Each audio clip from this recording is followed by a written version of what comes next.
Okay, so welcome to the video for creating cover letters that go into the seroprevalence kits that you're going to be sending to participants.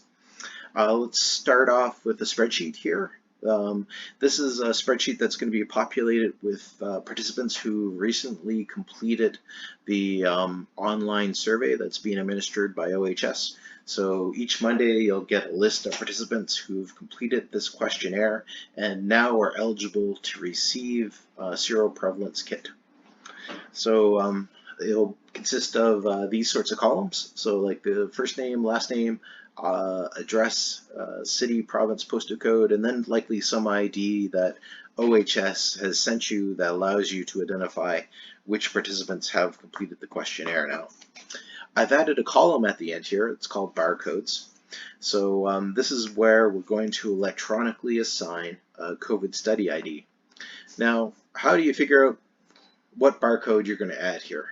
So what I've done is I've gone over to our dried blood spot card collection.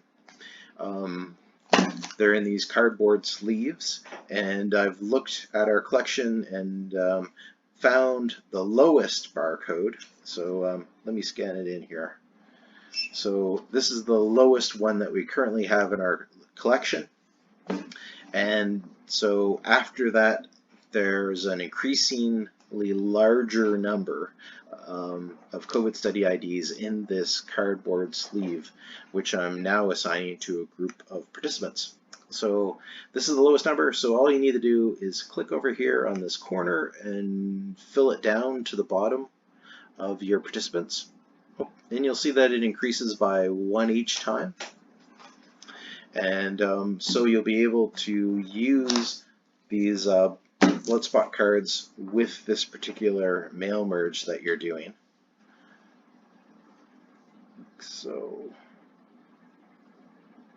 So now the spreadsheet's ready to go.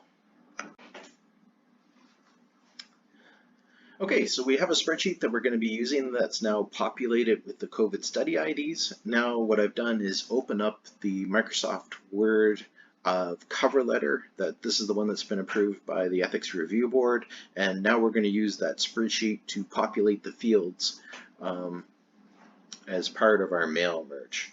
So we go up here. So what we'll do is click under mailings.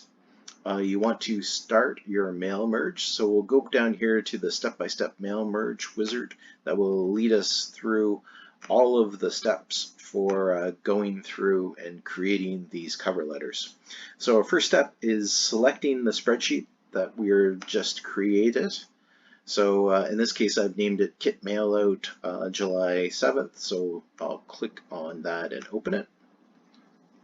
Now it confirms which sheet. There's only one sheet in this particular spreadsheet, but if you had more sheets that you're using, you want to make sure that you're using that sheet that you've added the COVID study IDs to, and to populate these cover letters. So I'll click OK.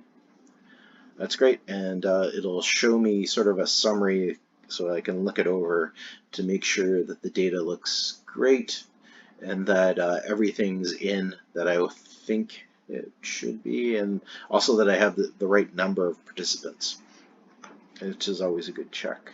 Okay, so we've made that connection to the spreadsheet and our letter is written. Now let's take us through and preview the letters. So let's see, first and last name look good. This is the address. Oh, thanks for code show with, and then the postal code looks good. This. And you can also see that the barcode's been created as well. I'll send you a separate YouTube video on barcode creation just for reference. So let's look over this first letter. Looks good. So this is indeed the COVID study ID that matches up with the first blood spot card that I have in my collection. So I'd like to complete my merge, and then I usually go to edit individual letters. So it will create a list of mail merge letters. Now you can see that I'm printing this onto letterhead, so that's why we don't have any logos up here. Um, uh, our black and white printer is high capacity, so I just load letterhead into it and let large mail merges fly through it.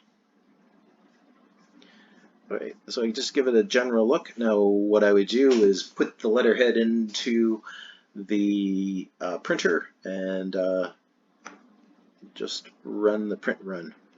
So selecting the printer, and then once you have it printed off the printer, then you'll bring it back to the site where you're putting together the seroprevalence kits and mailing them out. So that's the last step. So thanks for joining me on this journey through creating the cover letter mail merges. If you guys have any questions, you know where to find me. So thanks. Have a good day.